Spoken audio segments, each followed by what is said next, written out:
ఇండస్ట్రీలో ఉన్నటువంటి ప్రధాన హీరోయిన్లకు దాదాపు నాకు తెలిసి 38 మంది అనుకుంటున్నాను, వారందరికి కూడా డబ్బింగ్ చెప్తారు.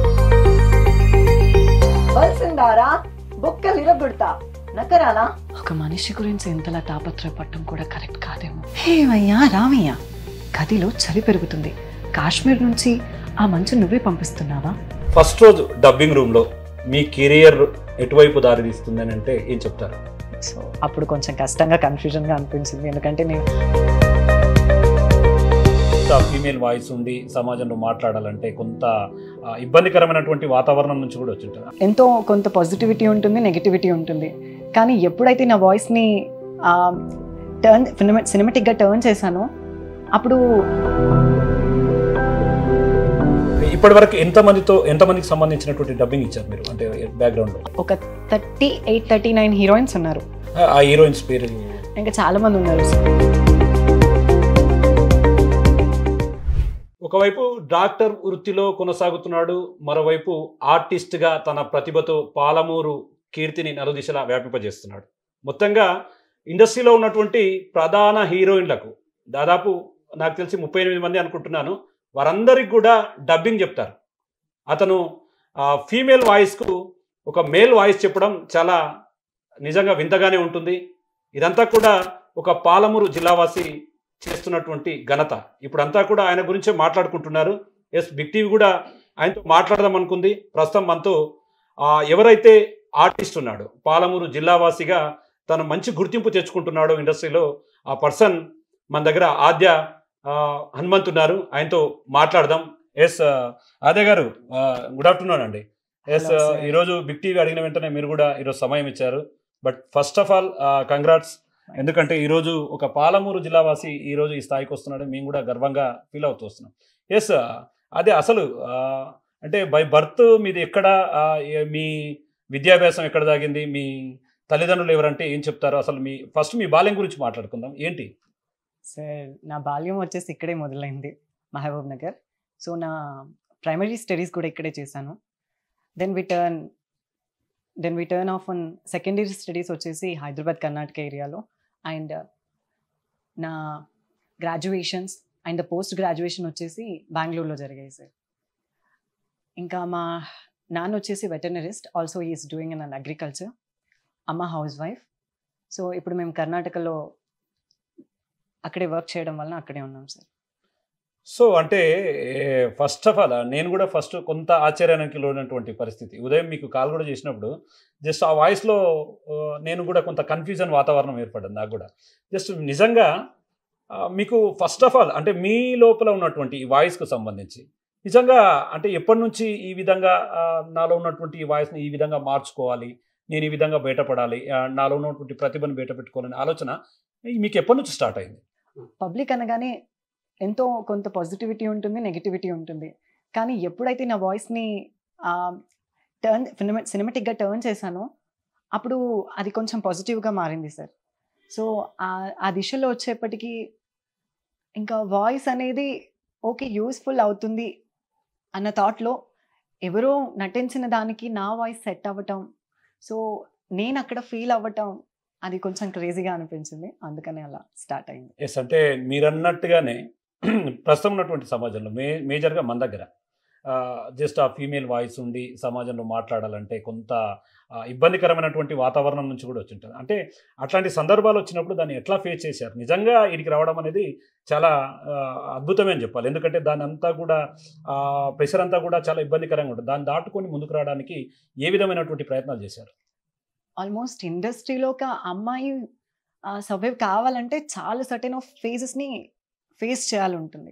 సో అలాంటిది ఒక అబ్బాయి అమ్మాయి వాయిస్ని మేక్ చేస్తున్నాడు ఆర్ సౌండ్ చేస్తున్నాడు అన్నప్పుడు పబ్లిక్ దాన్ని చాలా రూడ్గా, కొంచెం ఎలా చూస్తుందంటే సర్కస్టిక్గా చూస్తుంది.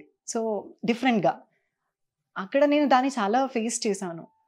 సో అదైనప్పటికీ స్కూల్, కాలేజెస్ అండ్ నా వర్కింగ్ ప్లేస్లో కూడా చాలా ప్లేస్లో చూశాను సార్. అది చూసి నాకే అలవాటు అయిపోయింది. సో అది కొంచెం పెద్దగా ఏమీ అంత అనిపించదు. సో అలా రన్ అవుతుంది. అంటే మీకు ఫస్ట్ టైం యాక్చువల్గా మీకు ఫస్ట్ టైం ఎట్లా బయటికి వచ్చారు? అంటే మీకు ఫస్ట్ గుర్తింపు తెచ్చింది ఏంటి? అసలు ఇండస్ట్రీకి మీరు ఎప్పుడు పరిచయం అయ్యారు? అంటే ఏం చెప్తారు? నిజంగా ఆపర్చునిటీ అనేది చాలా ఇంపార్టెంట్. ఖచ్చితంగా అది ఎలా మిమ్మల్ని వరించింది? ఆ టైంలో మీరు ఎలా ఫీల్ అయ్యారు? సో వచ్చేసి ఇండస్ట్రీకి ఇంట్రడ్యూస్ అవ్వడం కన్నా నేను చిన్నప్పటి నుంచి ఇండస్ట్రీలో వర్క్ చేస్తున్నా. చైల్డ్ ఆర్టిస్ట్‌గా, డబ్బింగ్ ఆర్టిస్ట్‌గా అప్పటికే వర్క్ చేస్తున్నప్పటికీ దాన్ని నా ఎడ్యుకేషన్ వల్ల కొంచెం సైడ్‌కి పెట్టాల్సొచ్చింది. అయితే నా ఆఫ్టర్ 8థ్ క్లాస్ నుంచి నేను యెస్. స్టార్ట్ చేశాను డబ్బింగ్ చెప్పటం. Since back of 2013 yes. Start. అప్పుడు స్టార్ట్ అయింది. అప్పుడు స్టార్ట్ అయితే ఆద్య అనే పేరు ఇండస్ట్రీలో మాత్రమే తెలుసు. నేను ఎక్కడ వర్క్ చేస్తున్నానో ఆ సరౌండింగ్ ఆఫ్ ఫ్యూ మెంబర్స్‌కి మాత్రమే తెలుసు. కొంతమందికి అక్కడ కూడా కన్‌ఫ్యూజన్ ఉంది. ఆద్య అంటే అమ్మాయి అని వాళ్ళందరూ డిసైడ్ అయ్యారు. ఎప్పుడైతే 2022 అండ్ 23 మిడిల్‌లో 2017లో చెప్పిన డబ్బింగ్ క్లిప్ సోషల్ మీడియాలో ఒక అన్నోన్ పర్సన్ పోస్ట్ చేయటం వలన అది ఓవర్‌నైట్ 25 మిలియన్ వెళ్ళింది. సో అలా అంటే బయటికొచ్చాను. యెస్. అంటే అది మీకు బాగా గుర్తింపునిచ్చింది అంటున్నారు. అసలు ఆ డైలాగ్ ఏంటి? ఆ సోషల్ మీడియాలో అంతగా పాపులర్ కావడానికి ఆ డైలాగ్ మా కోసం ఒకసారి. అసలు దేని గురించి చేశారు? అంతే గుర్తింపించింది. అంతే భయం కూడా పెంచింది. ఓకే. సో లైక్ నార్మల్‌గా మనం 'ఫిదా' సినిమాది ట్రాక్. నాన్న ఇట్లే చెప్పినా, ఇట్లే అడిగినా, నువ్వు నేను ఒకే తీరు. అడిగిన గదే చెప్పు. ఏంది నాన్న ఎప్పుడు అమ్మాయిలు ఇవ్వవాలనా? ఇది ఎవరు తెచ్చిరో గాని చానా పెద్ద మోసం. డోకా. నేను మాత్రం ఈ ఇల్లు ఇడిచిపెట్టి పోయేదిలే. నేను నీకు ముందే చెప్పిన గదా! నేను నీ కొడుకు లెక్క. So okay. అంటే ఫస్ట్ ఈ డైలాగు సోషల్ మీడియాలో వైరల్ అయింది. యాహ్! డబ్బింగ్ క్లిప్ అనేది ఎవరో అన్నోన్ పర్సన్ షూట్ చేసుకొని పెట్టుకున్నాడు. ఓకే. తను ర్యాండమ్‌గా తన సోషల్ మీడియా అకౌంట్, జనరల్ అకౌంట్‌లో పోస్ట్ చేసుకున్నాడు తను ర్యాండమ్‌గా. ఏది టైప్ చేయకుండా జస్ట్ పోస్ట్ అయిపోయింది. ఆ వీడియో క్లిప్ ఓవర్‌నైట్ 25 మిలియన్ వెళ్ళి నా చుట్టుపక్కల ఉండే వాళ్ళందరూ నన్ను క్వెషన్ చేసే స్టేజ్‌కొచ్చేసింది. అంటే నా చుట్టుపక్కల ఉండే వాళ్ళకి ఎవరికీ తెలీదు అప్పట్లో. నేను చెప్పానని, చెప్తున్నానని. సో చాలా అనోనమస్‌గా మెయింటైన్ చేశా అక్కడ. సో వాళ్ళకి కూడా డౌట్ ఉండేది. ఎందుకిలా వాయిస్ ఏంటి? అంటే చాలా మంది అప్పటికి కామెంటరీ చేసేవాళ్ళు గుడ్ ఆర్ బ్యాడ్. చాలా బావుంది. వింటుంటే కొంచెం ప్లెజెంట్‌గా అనిపిస్తుంది అని. సో కొంతమందేమో టీవీలో విన్నట్టుగా అనిపిస్తుంది మీ వాయిస్ అని చెప్పేవాళ్ళు. ఓకే. అది నేను చాలా సింపుల్‌గా తీసుకున్నాను. ఎప్పుడైతే బయటికొచ్చిందో they are all questions tagged me. ఎందుకు చెప్పలేదు అని. యెస్. అంటే ఇప్పటికి మొత్తంగా మీరు ఎంతమంది హీరోయిన్‌లకి మీరు డబ్బింగ్ ఆర్టిస్ట్‌గా పనిచేశారు? ఎన్ని సినిమాల్లో వర్క్ చేశారు? ఓవరాల్‌గా అంటే మేము చాలా చూసాం. మీ వీడియోస్ కూడా చాలా చూసాము. బట్ ఇప్పటివరకు ఎంతమందికి సంబంధించినటువంటి డబ్బింగ్ ఇచ్చారు మీరు? అంటే బ్యాక్‌గ్రౌండ్‌లో. అప్రాక్సిమేట్‌లీ నేను ఇంతే అని చెప్పలేను. కానీ నేను మెయిన్ హీరోయిన్స్‌ని కొంతమందిని తీసుకున్నప్పటికి అక్కడ చూసుకుంటే ఒక 38, 39 హీరోయిన్స్ ఉన్నారు. Major heroines. So with different kind of languages. Telugu, Tamil, Kannada, Malayalam, Hindi లాంగ్వేజెస్‌కొచ్చేసరికి. So 187 films I done my. ఆ హీరోయిన్స్ పేరు? ఇంకా చాలా మంది ఉన్నారు. సమాంత, రుక్మిణి వాసంత్, ఆషికా రంగనాథ్, అవికా గోర్, రియా సుమన్, రీతు వర్మ, ఆశా భట్, సాయి పల్లవి, మృణాల్ ఇంకా చాలా మంది ఉన్నారు.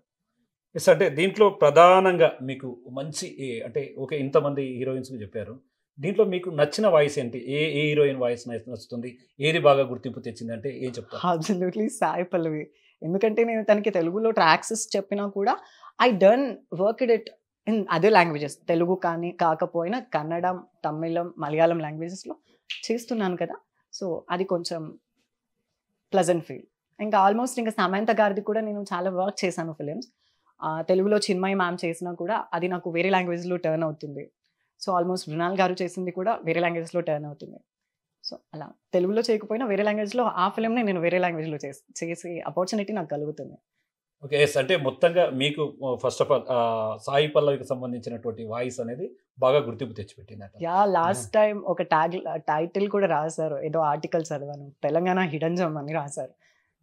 అది first my article, English article. Okay. So yes. మా కోసం అంటే మీరన్నట్టు ఆ సినిమా పేరు, ఏ సినిమాలోది, ఏ డైలాగు, ఆ సాయి పల్లవి డైలాగ్ మళ్ళీ ఒక్కసారి మా కోసం. ఆల్మోస్ట్ చెప్పాను కదా ట్రాక్ అని. 'ఫిదా' సినిమా సాయి పల్లవి గారు. And the dialogue also same. Yes. మంచిగా యాద్ చేసినావు. మా ఊరు మల్లన్న గుడి మస్తుంటది. చూస్తావా? కానీ పొద్దుగల 3 గంటలకు పోవాలి. అయితున్న మీ అమరికోళ్ళకు తనే స్నానం, తల స్నానం, పంచ కట్టుకోవాలి. అది మన తిరుపతి లెక్క. నేనిస్తా. పొద్దున జామునలు ఇవ్వాలి కదా, పోయి పడుకో, ఏం సోచాయించుకో అని. ఎస్. అంటే మాకు ఇక్కడ ఇంకో చిన్న డౌట్ ఉంది. ఎందుకంటే మీరు చదువుకున్నది ఈ వ్యవహారం అంతా పక్కన పెడితే ఈ కొంత లాంగ్వేజెస్లో కూడా అంటే మీకు కొన్ని భాషల్లో కూడా పట్టున్నట్టుగా తెలుస్తుంది. ఎందుకంటే సినిమా ఇండస్ట్రీ అంటే ఒక తెలుగులోనే డబ్బింగ్ చెప్తే సరిపోదు, చాలా సందర్భాల్లో అక్కడ మారుతూ వెళ్తుండాలి. అంటే మీరు టోటల్గా ఎన్ని భాషల్లో చెప్పగలరు, ఎన్ని భాషలు డబ్బింగ్ చెప్పగలరు? Almost 7+ languages. ఈ లాంగ్వేజ్ తెలుగు, కన్నడ, తమిళం, మలయాళం, బెంగాలీ, హిందీ, తులు, కొంకణి. ఎస్. అంటే కొంకణి ఇస్ అన్ దట్ మల్టీటెట్ లాంగ్వేజెస్. అంటే తెలుగులో వచ్చేసి అరకులో కొంతమంది వాసిస్తూ ఉంటారు కదా, అక్కడ వాళ్ళది భాష కొంచెం వేరే ఉంటుంది. సో అలా అంటే కర్ణాటకలో వచ్చేసి కొన్ని గోవా అండ్ కర్ణాటక బార్డర్లో వచ్చేసి కొన్ని లాంగ్వేజెస్ టర్న్ అవుతాయి అక్కడ. ఎస్. అంటే దానికి సంబంధించి ఏమన్నా కొంకణికి సంబంధించి ఏమన్నా మీరు చెప్పగలరు? కొంకణికి సంబంధించి అంత పర్ఫెక్ట్ డైలాగ్స్ ఏం లేదు sir, okay. But I did my other best languages. Okay. A language అది ఏ లాంగ్వేజ్లో మంచిగా చెప్పగలుగుతారు? ఈ language almost Telugu, Tamil. Okay. తమిళ్లో చెప్పండి. తమిళ్లో సమంత కానీ ఇంకా ఏదైనా హీరోయిన్ కానీ మీరు చెప్పిన హీరోయిన్లో ఎవరైనా ఒక వాయిస్కు సంబంధించి. ఓకే. గౌతమ్, நான் என்னிடத்து பேசுந்தா நான் பேசுந்தா கௌதம், நான் இருக்கிறது என்ன விட்டு போகாத. என்ன அப்பா அம்மா தம்பி என்ன யாரும் இல்லை, இல்லை நீ வந்து இருக்கிறது. So the Tamil, Samantha's, yeah, almost Kannada.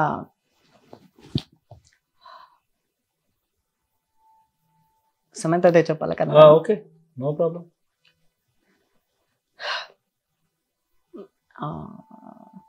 Samantha. Okay, ಮಜ್ಲಿ.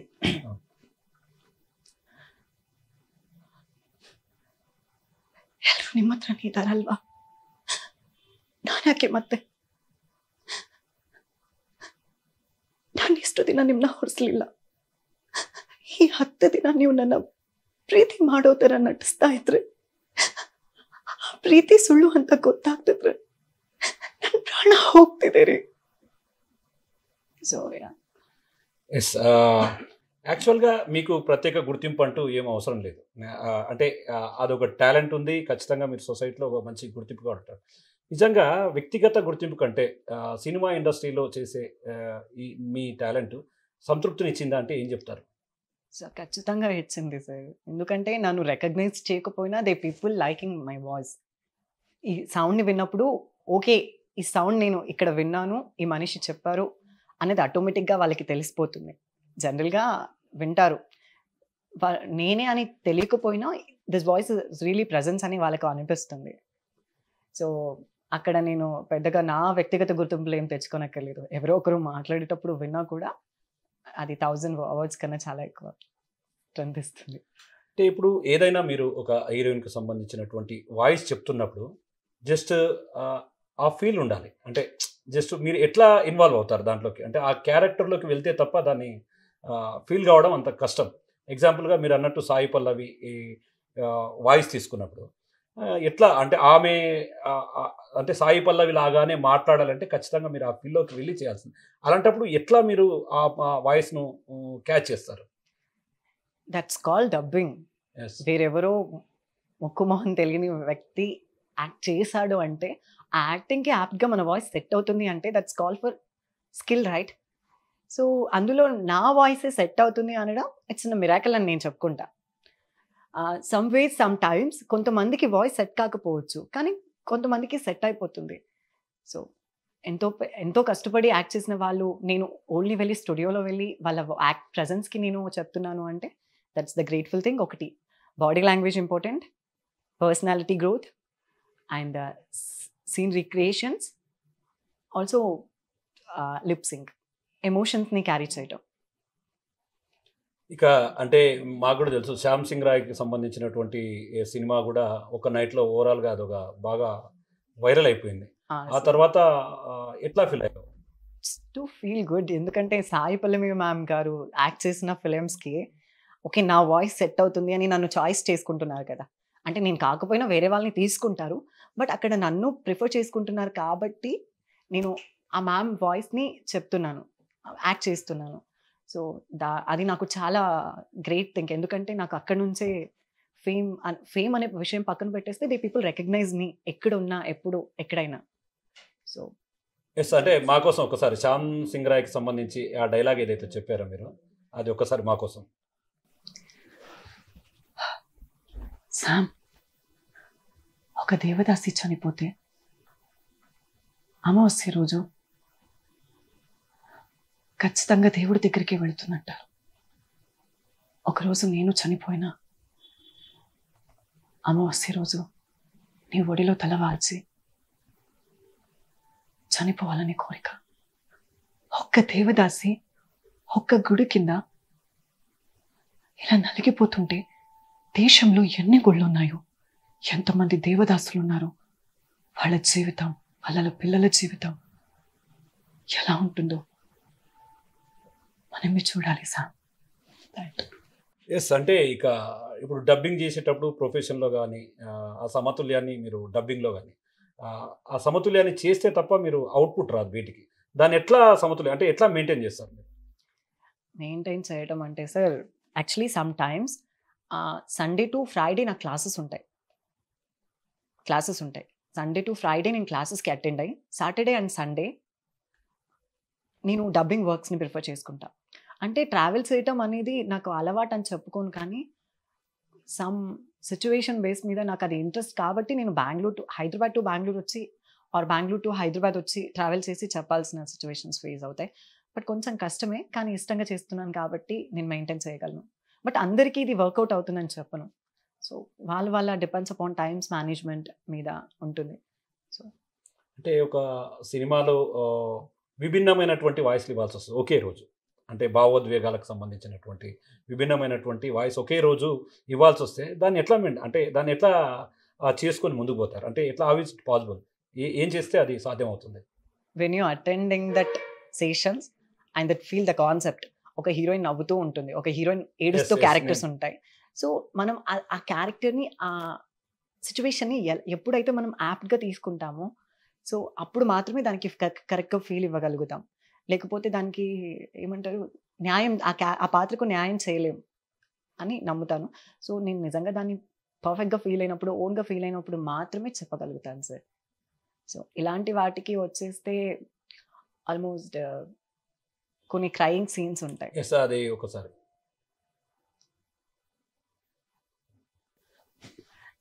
Almost Sai Pallavi గారిదే పడి పడి లేచే మనసులో ఒక సీన్ ఉంటుంది. ఒక మనిషి గురించి ఇంతలా తాపత్రయపడటం కూడా కరెక్ట్ కాదేమో, మరీ దిగజారిపోతున్నాను అనిపిస్తుంది. నాకు సెల్ఫ్ రెస్పెక్ట్ ఉందిగా, ఇక సూర్య అనేవాడు నా లైఫ్లో ఇక లేడు కాకలేడు. I deserve him. ఎన్నిసార్లు చెప్పాలి సూర్య కాల్ చేయొద్దని? నువ్వంటే నాకు ఇష్టం లేదు, నన్ను వదిలేయి అని చెప్తుంది. సో చూస్తుంటే నిజంగా మేము కూడా మాది పాలమూరు జిల్లానే, బట్ మాకు కూడా కొంత గర్వంగానే ఉంది. ఫస్ట్ రోజు డబ్బింగ్ రూమ్లో మీ కెరియర్ ఎటువైపు దారి తీస్తుంది అని అంటే ఏం చెప్తారు? సో అప్పుడు కొంచెం కష్టంగా, కన్ఫ్యూజన్గా అనిపించింది. ఎందుకంటే నేను I never to do it అని కొన్నిసార్లు నేను ఒక పర్ఫెక్ట్ ఆఫ్ సిచ్యువేషన్కి డబ్బింగ్ చెప్పనప్పుడు వాళ్ళు కొన్ని మాటలు ఉంటాయి, ఆల్మోస్ట్ చెప్పాల్సి ఉంటుంది. సో అప్పుడు పర్ఫెక్ట్ ఎమోషన్ని క్యారీ చేయలేనప్పుడు అనిపిస్తుంది నేను దీనికి ఎలిజిబుల్ కాదేమో అని. సో ఆ టైంలో కొంచెం కష్టంగా అనిపించింది. ప్రాక్టీస్ ఈజ్ మెయిన్ పర్ఫెక్ట్ అన్నట్టుగా, కొంచెం ప్రాక్టీస్ ఉంటే డెఫినెట్గా చేయగలం అని ఒక చిన్న హోప్ సార్, ఏదైనా కానీ. ఎస్ అంటే కెరీర్ పరంగా ఒకవైపు ఇండస్ట్రీలో ఉన్నప్పుడు ఆద్యాను అక్కడ ఉన్నటువంటి డబ్బింగ్ ఆర్టిస్ట్గా నిజ జీవితంలో ఉన్నటువంటి ఆద్యాన్ని తీసుకుంటే అసలు ఎట్లా కంపేర్ చేసుకోవచ్చు? I never to compare that. Actually ఎక్కడిది అక్కడే. డబ్బింగ్లో ఉంటే డబ్బింగ్ ఆర్టిస్ట్ ఆద్య ఓన్లీ, బయట ఉంటే జనరల్ ఆద్య. నేను డబ్బింగ్ని నా పర్సనల్ లైఫ్ని బ్యాలెన్స్ చేస్తూ I never to expose of in my life. So నేను జనరల్గానే ఉంటాను, జనరల్గానే తిరుగుతాను. కొన్ని సిచ్యువేషన్స్లో చెప్పాల్సి వస్తుంది, ఎందుకంటే they are come and ask, నువ్వు ఆద్య కదా, డబ్బింగ్ చెప్తావు కదా అన్నప్పుడు I just smile it out. అవును చెప్తాను అని. సో అలాంటి ఫేజెస్లో కొంచెం బెటర్గా అనిపిస్తుంది, ప్లెజెంట్గా అనిపిస్తుంది. ఎస్ అంటే సో మొత్తంగా పాలమూరు జిల్లా, వలసల జిల్లా అనే ఒక గతం నుంచి కూడా మనకు ఒక ఉండేది. జస్ట్ ఈరోజు పరిస్థితులన్నీ మారిపోతున్నాయి. నిజంగా పాలమూరు జిల్లా నుండి మీరు ఈ స్థాయికి ఎదగడం వల్ల జిల్లాకు సంబంధించినటువంటి ముఖ్యమైన వాళ్ళు ఏమనుకుంటారు అంటే ఏం చెప్తావు, ఏం మాట్లాడుతున్నారు? ముఖ్యమైన వాళ్ళు ఎందుకంటే మనోడు అంత పెద్ద ఇండస్ట్రీకి పోయి చేస్తున్నాడు ఆర్ పేరు తెస్తున్నాడు అంటే చాలా ప్రశంసలు, కామెంట్స్ కానీ, కాల్స్ చేసి చెప్పటం కానీ, దట్స్ రియలీ పర్ఫెక్ట్ రైట్. అంటే ఇన్ని రోజులు ఆద్య అనే మనిషి ఎవరికీ తెలీదు. సో అలాంటి పర్సన్ చాలామంది పాజిటివ్గా కామెంటరీ చేస్తున్నారు అండ్ కన్సల్ట్ అవుతున్నారు అంటే they are all proud, I'm also proud. Yes అంటే మొదట్లో అంటే మీరు డబ్బింగ్ ఆర్టిస్ట్గా ప్రయత్నాలు చేస్తున్న టైంలో మీరు హైదరాబాద్కి వచ్చినప్పుడు కానీ మీ లైఫ్ టర్నింగ్ పాయింట్ అంటే వాయిస్కు సంబంధించి ఒక డబ్బింగ్ మంచి ఆర్టిస్ట్గా మారుతున్న టర్నింగ్ పాయింట్ ఏంటంటే ఏం చెప్తారు? టర్నింగ్ పాయింట్ అంటూ ఏం పెట్టుకోలేదు సార్. అప్పుడు జస్ట్ వచ్చిన వర్క్స్ని నేను డిడ్ చేశాను అంతే, అంతకు మించి ఇంకేవి చేయలేదు. సో సమ్ వేస్ కొంచెం క్రిటికల్గా ఉన్నా అండ్ బెటర్గా ఇచ్చాను అనుకుంటా. కొన్నిసార్లు నేను బెటర్గా ఉన్నా అక్కడ అవుట్పుట్ బెటర్గా రాలేదు అనుకుంటా. కొన్ని సినిమాలకి చెప్పినప్పుడు అనిపిస్తుంది బయటకు వచ్చినప్పుడు, దీనికి ఇంకా ఇంకా మంచిగా చేస్తుంటే బాగుండు, ఇంకా మంచిగా చేయాల్సిందే అని అనిపిస్తుంది. కొన్నిసార్లు నేను చెప్పిన మూవీసే నేను డబ్బింగ్ చెప్పిన మూవీసే నేను థియేటర్కి వెళ్ళి ఇంతవరకు చాలా మూవీస్ని నేను చూడలేదు నేను చెప్పిన. ఇప్పుడు డబ్బింగ్ చెప్తున్నారు, బట్ అది మొత్తం కూడా బ్యాక్ ఎండ్లో ఉంటుంది. అంటే ఆద్య అనే వ్యక్తి స్క్రీన్ పై కనపడాడు. మీ వ్యక్తిగతంగా ఆ గుర్తింపుని ఎట్లా చూస్తావు? అంటే డబ్బింగ్ ఆర్టిస్ట్గా ఉన్నటువంటి గుర్తింపు అంతా కూడా మీరు బ్యాక్ ఎండ్లో ఉంటుంది. వ్యక్తిగత జీవితంలో దాన్ని ఎట్లా ఫీల్ అవుతావు? వ్యక్తిగతంగా ఎందుకంటే దట్స్ గెట్టింగ్ ఫర్ మనీ. అక్కడ నుంచి నాకు మనీ వస్తుంది, నా లైఫ్ సర్వైవ్ అవుతుంది. నేను కనిపిస్తాను కనిపించిన విషయం సెకండరీ, కానీ అది నా వర్క్ లైఫ్ బ్యాలెన్స్ చేస్తుంది, నా ఫినాన్షియల్ స్టేట్మెంట్ని కూడా బ్యాలెన్స్ చేస్తుంది. సో దీనివల్ల నేను అవుట్పుట్ని తీసుకొస్తాను అండ్ అని అనుకుంటాను ఇప్పటికీ. సో నాకు ఫేమ్ అండ్ నేమ్ రాకపోయినా కూడా వర్క్ వస్తే చాలు, ఐ డెఫినెట్లీ డూ దట్ అని చెప్తాను. ఇంకా ఆ విషయానికి వచ్చేస్తే నాకు చాలా ప్రౌడ్గా ఉంటుంది. ఎందుకంటే స్క్రీన్లో కనిపించేటప్పుడు నా ఫ్రెండ్స్ పక్కన ఉన్నప్పుడు నేను కనిపించే డైలాగ్ని నేను పర్ఫెక్ట్గా చెప్తాను సార్. సో అంటే డైలాగ్ రాకముందే నేను ఆ సీన్ని వాళ్ళకి ఎక్స్ప్లెయిన్ చేసినప్పుడు వాళ్ళు తెలిసిపోతుంది, ఓకే నువ్వే చెప్పావు అని, నేను చెప్పుకోకపోయినా. ఎస్ అంటే ఒక విషయం మధ్య వాస్తవంగా ఆలోచిస్తే నిజంగా మీ వాయిస్ నుంచి ఈ స్థాయికి రావడం ఇదంతా ఎన్నో ఒడిదుడుకులకు ఎదుర్కొని ఉంటారు. అంటే ఆర్థికపరమైనటువంటి సమస్యలు కూడా చాలా వస్తాయి. మీరున్నటువంటి పొజిషన్కి ఇప్పుడున్నటువంటి పొజిషన్కి ఆర్థికంగా ఇబ్బందులు ఉన్నప్పుడు మీ కుటుంబ సభ్యులు మీకు ఏ విధంగా సపోర్ట్ చేశారు? ఆల్మోస్ట్ నేను అర్న్ చేసినా చేయకపోయినా నన్ను పోషించేది మా ఫ్యామిలీనే. మా డాడ్ మా అమ్మని పోషిస్తారు. నేను వాళ్ళని పోషించే స్టేజ్కి ఇంకా రాలేదు అని అనుకోవడం ఏంటి, అదే నిజం. సో నా స్టడీ పరంగా కానీ, నా ఫినాన్షియల్ పాకెట్ పరంగా కానీ నేను అంత వాళ్ళ నుంచే డిపెండ్ అయి ఉన్నాను. నేను ఎంత సంపాదించినా వాళ్ళకన్నా చాలా తక్కువే అది. సో ఎస్ అంటే భవిష్యత్తులో మీ డబ్బింగ్ కెరియర్ అంతా కూడా ఇంకా నడుస్తూ ఉంటుంది. అంటే మీకు బ్రైట్ ఫ్యూచర్ ఉంది, చిన్న వయసు. భవిష్యత్తులో ఎట్లా ఉండబోతుంది? ఓవరాల్గా మీ స్టెప్స్ ఎట్లా ఉండబోతాయి? ఇప్పుడు ఆపర్చునిటీస్ ఎట్లా ఉన్నాయి ఇండస్ట్రీలో ఆపర్చునిటీస్ వచ్చేసి నాకంటూ ఒక పర్ఫెక్ట్ ఫిలింని ఇచ్చారు, ఒక హై రెమ్యునరేషన్ ఇచ్చారు, నేను చేస్తాను అంతే సార్. నాకు అదొక్కటే చాలు. ఇంకా నాకంటూ ఒక ప్లేస్మెంట్ ఇస్తున్నారు కదా ఇండస్ట్రీలో, అంటే స్కిల్ని బేస్ చేసి కాల్స్ చేసి చెప్తున్నారు కాబట్టి I definitely do that work.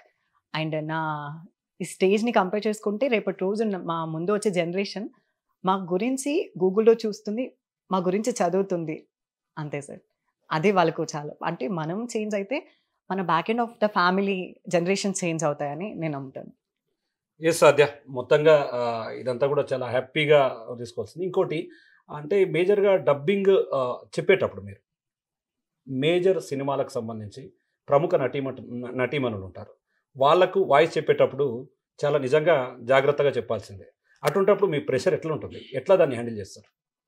దాన్ని కాంప్లికేటెడ్గా తీసుకోవాల్సిన అవసరం లేదు సార్. ఎందుకంటే జనరల్ హీరోయిన్స్కి చెప్పినప్పుడు అదే ఉంటుంది.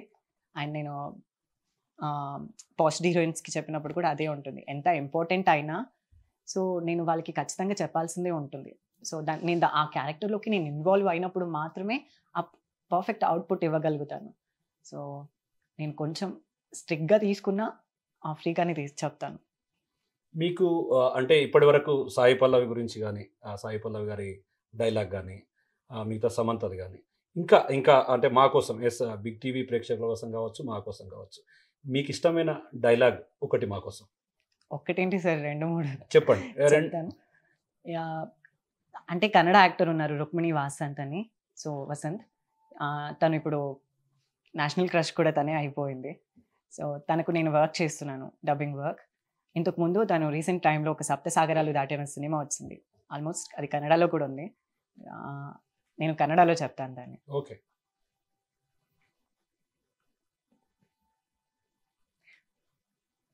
ಕತ್ತೆ ಮೊನ್ನೆ ಎಷ್ಟು ಒಳ್ಳೆಯ ಕನಸು ಬಿದ್ದಿತ್ತು ಗೊತ್ತಾ ಮನು. ನಮ್ಮೂರ ಪಕ್ಕದಲ್ಲಿ ಸಮುದ್ರ ಇದೆ ಗೊತ್ತಾ, ಆಲೆಗಳ ಸದ್ದು ಕೇಳ್ತಾ ಇದ್ರೆ ಗಟ್ಟಿಯಾಗಿ ಹಾಡ್ಬೇಕಂತ ಅನಿಸ್ತಿದೆ. ನಾವೂ ಇಲ್ಲೇ ಒಂದು ಪುಟ್ಟ ಮನೆ ಕಟ್ಕೊಂಡಿದ್ಬಿಡೋಣವಾ, ಎಷ್ಟು ಚೆನ್ನಾಗಿರುತ್ತೆ. ಯಾವತ್ತೂ ಹೇಳಿಲ್ಲ ಅನ್ಸುತ್ತೆ, ಈಗ ಹೇಳ್ತಾ ಇದ್ದೀನಿ. ನನ್ನ ಸಮುದ್ರ ನೀನು. ಮನು, ನೀನು ನಕ್ಕಿ ತುಂಬ ದಿನ ಆಗ್ತದೆ. ನಿನಗಾಗಿ ಒಂದು ಜೋಕ್ ಹೇಳ್ತೀನಿ. ಒಂದು ಕೆರೆಯಲ್ಲಿ ಆನೆ ಸ್ನಾನ ಮಾಡ್ತಿರ್ಬೇಕಾದ್ರೆ ಅಲ್ಲಿ ಒಂದು ಇರುವೆ ಬಂದ್ಬಿಟ್ಟು ಏ ಕತ್ತೆ ಹೊರಗಡೆ ಬಾ ಅಂತ ಕಿರ್ಚಿಸ್ತಂತೆ. ಆಗ ಆನೆ ಹೊರಗಡೆ ಬಂದು ಏನು ಅಂತ ಕೇಳಿದ್ರೆ ನಾನು ಚಡ್ಡಿ ಹಾಕೊಂಡಿದ್ದೇನೋ ಟೆಕ್ಸ್ಟ್ ಮಾಡಕ್ಕೆ ಕರೆದಿದ್ನ ಅಂತ ಹೇಳ್ತಂತೆ. ನೀನು ಹಾಡಿದ್ರೆ ಕೇಳಬೇಕು ಅನ್ನೋ ಆಸೆ ನನಗೆ ತುಂಬಾ ಉಂಟು ಮನು. ನಿನ್ಗೋಸ್ಕರ ನಾನು ಹಾಡ್ತೀನಿ. ఎలా ఉంటుంది? నెక్స్ట్ ఇంకొక వాయిస్ అంటే చాలా చెప్తామని అన్నారు. ఎనర్జెటిక్ వాయిస్ లో వచ్చేసి బాగా పాపులర్ గా మీకు బాగా ఇష్టమైంది కావచ్చు, బాగా ఎక్కువగా జనాల్లోకి పోయినటువంటి డైలాగ్ అట్లాంటిది ఏమన్నా? అందరికీ అంటే నేను వర్క్ అవుట్ లో ఉన్న లేకపోయినా ఒక మూవీ ఉంటుంది సీతారామం, తెలుసా? సో మృణాల్ ఠాకూర్ అండ్ మన సోల్జర్ గా ఉంటాడు, ఆయన వాళ్ళ కాంబినేషన్ లో వచ్చిన ఫిలిం. సో అక్కడ ఒక లెటర్ సీన్స్ ఉంటాయి కొన్ని. హేమయ్యా రామయ్య, గదిలో చలి పెరుగుతుంది, కాశ్మీర్ నుంచి ఆ మంచు నువ్వే పంపిస్తున్నావా? ఓయ్ రామ్, మొన్న కలొచ్చింది, ఆ కలలో నీకు 60 ఏళ్ళు, అప్పటికి సీత సీత అంటూ నా కొంగు పట్టుకుని తిరుగుతున్నావు. ఓయ్ రామ్, నీకు విషయం తెలుసా? మొన్న మన పక్కింటి ఆవిడ అడిగింది మనం మొదటిసారిగా ఎక్కడ కలిసామని. నేను చెప్పుకొచ్చాను కురుక్షేత్రంలో రావణ సంహారం, యుద్ధపు వెలుగులో సీతా స్వయంవరం అని చెబితే ఏదో అర్థమైనట్టు నవ్వి వెళ్ళిపోయింది. దాని అర్థం ఏంటో నువ్వు తప్ప ఇంకెవరు చెప్పలేరు రా అని చెప్తుంది. So also in turn of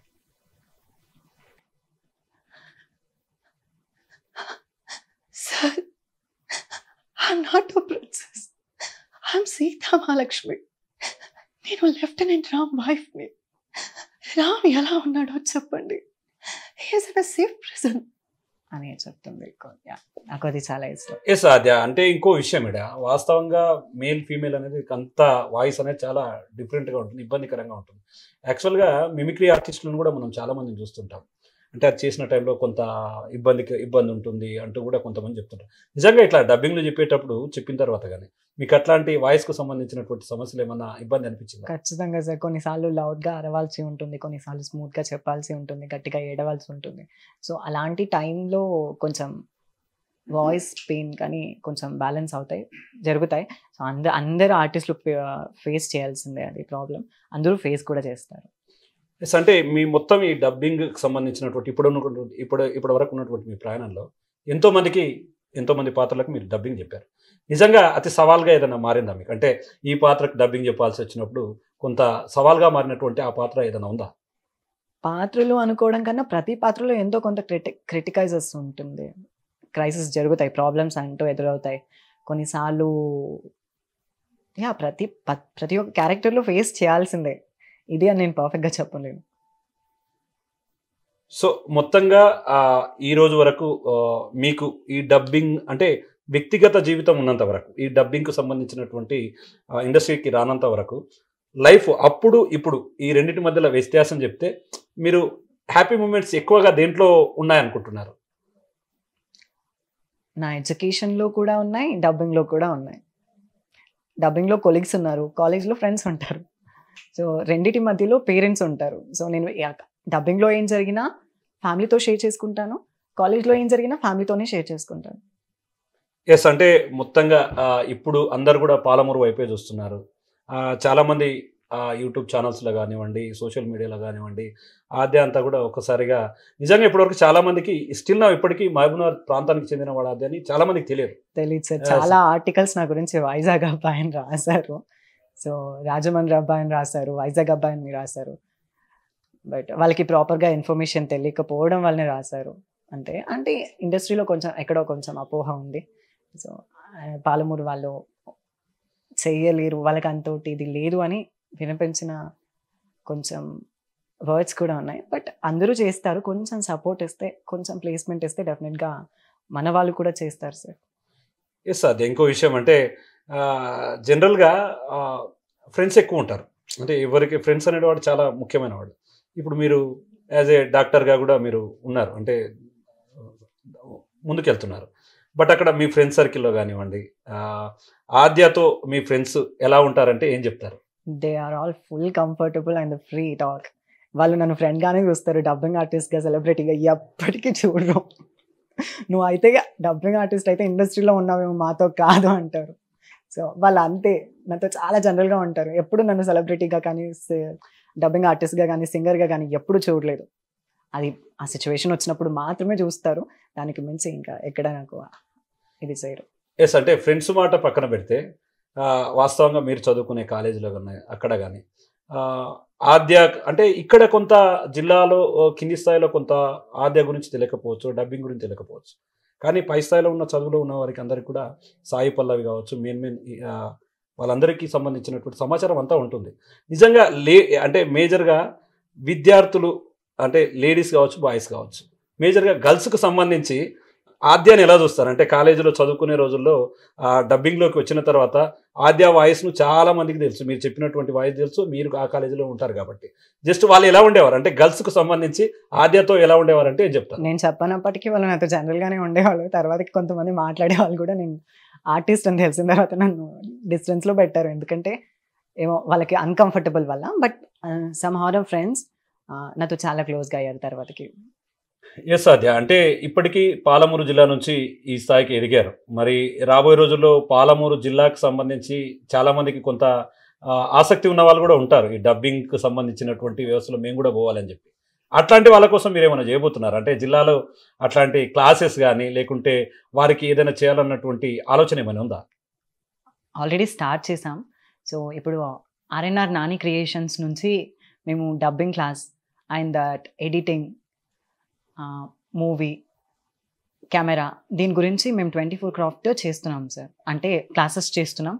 అంటే ఇక్కడ మన ఊరిలో ఎవరైనా డబ్బింగ్ కానీ, సింగింగ్ కానీ ఇంట్రెస్ట్ ఉన్న వాళ్ళు మా స్టూడియో నుంచి వాళ్ళకు సర్టిఫైడ్ కోర్సెస్ కానీ, ప్రాక్టీస్ కానీ, and movie and serial opportunities కానీ ఇస్తాం ఇక్కడ క్లాసెస్ తీసుకున్న వాళ్ళకి. సో ఫ్రెండ్లీ బడ్జెట్తో అని ఆల్రెడీ మేము అనౌన్స్ చేసాం సార్ దాన్ని. ప్రస్తుతం మేము ఆన్లైన్ క్లాసెస్ తీసుకుంటున్నాం, ఎవరికైనా ఇంట్రెస్ట్ ఉన్నా వాళ్ళు కూడా జాయిన్ అవ్వచ్చు. ఎస్, అంటే ఇంకోటి, ఎప్పుడైనా సినిమాలు చేసినప్పుడు ఒక వ్యక్తికి అవార్డ్స్ అటువంటి అవి వచ్చినప్పుడు అది చాలా వేరేగా ఉంటుంది ఫీల్. అట్లా పనిచేశాను బట్ అవార్డు రాలేదు, కానీ పనిచేశాను అని చెప్పి సాటిస్ఫాక్షన్తో ఉన్నటువంటి సినిమా ఏదైనా ఉందా? ఆల్మోస్ట్ చాలా సినిమాలు ఉంటాయి. అంటే చెప్పిన ప్రతి సినిమాకి అవార్డు రావాలి, ప్రశంసలు కురవాలి, సో రికగ్నైజేషన్ రావాలి అని ఏమి ఉండదు. నేను చెప్పాను కదా, ఆ మూవీకి వర్క్ చేశాను అంటే నా ఫేవరెట్ హీరో కానీ ఆ మూవీలో ఉన్నాడు, ఫేవరెట్ హీరోయిన్ కానీ మూవీలో ఉంది, సో ఇది ఫేవరెట్గా అనిపించింది అనుకున్న సినిమాలు ఉంటాయి. దానికి అవార్డే రావాలి, రికగ్నైజేషనే చూపించాలని ఏం లేదు సార్. కానీ కొన్ని ఎక్స్పెక్ట్ చేయని మూవీస్కి వచ్చాయి, ఎక్స్పెక్ట్ చేసిన మూవీస్కి రాలేదు, అంతే. ఎస్, అంటే మేజర్గా ఇండస్ట్రీలోకి వచ్చినాక ప్రధానంగా మీకు వచ్చినటువంటి అవార్డు గురించి అడిగితే ఏం చెప్తారు? అది ఏ విధమైనటువంటి సంతృప్తి ఇచ్చిందంటే ఏం చెప్తారు? ఆల్మోస్ట్ చాలా చిన్న చిన్న అవార్డ్స్ వచ్చాయి, బట్ అవి కూడా నాకు చాలా రికగ్నైజేషన్ ఇచ్చాయి, చాలా ప్రౌడ్ థింగ్ ఇచ్చాయి. ఆల్సో 2023లో నాకు వచ్చిన national award, so that was in a big that. So అదే నాకు చాలా పెద్ద అవార్డ్. దానికన్నా ఇండస్ట్రీ నుంచి వచ్చిన రికగ్నైజేషన్స్ అది చాలా హ్యాపీని ఇచ్చింది సార్. ఎస్ అంటే ప్రధానంగా మీరు చెప్తున్నటువంటి హీరోయిన్లు ఎవరైతే క్యారెక్టర్స్ ఉన్నారో హీరోయిన్ పేర్లన్నీ కూడా వాళ్ళంతా పై స్థాయిలో ఉన్నటువంటి వాళ్ళంతా పై స్థాయిలో ఉన్నటువంటి వ్యక్తులు. అంటే వాళ్ళకు డబ్బింగ్ చెప్పిన క్రమంలో మీరు డబ్బింగ్ చెప్పినటువంటి ఆర్టిస్టులు ఎవరైతే ఉన్నారో వాళ్ళ నుంచి ఎప్పుడైనా మీకు అప్రిషియేషన్ వచ్చిందా? వాళ్ళతో ఏ విధంగా ఉంటుంది? అంటే డబ్బింగ్ సెక్షన్ ఒకవైపు ఉంటుంది, స్క్రీన్ సెక్షన్ ఒకవైపు ఉంటుంది. వాళ్ళు మీతో ఎప్పుడైనా మాట్లాడడం, అప్రిషియేషన్ చేయడం అట్లాంటివి ఏమైనా జరిగాయా? సార్ జరిగాయి. చాలామంది హీరోయిన్స్ మెసేజ్లు పెట్టడం కానీ, స్టోరీలో పోస్ట్ చేయడం కానీ, సో అలాంటి చాలా అప్రిషియేషన్స్ జరిగాయి. చాలా గుర్తింపులు కూడా చెప్పారు. సో కాల్ చేసి మాట్లాడటం, మెసేజ్లో విష్ చేయటం అలాంటివి జరిగాయి. అందులో మన రకుల్ ప్రీత్ సింగ్ గారు అండ్ అవికా గోర్ గారు ఉన్నారు.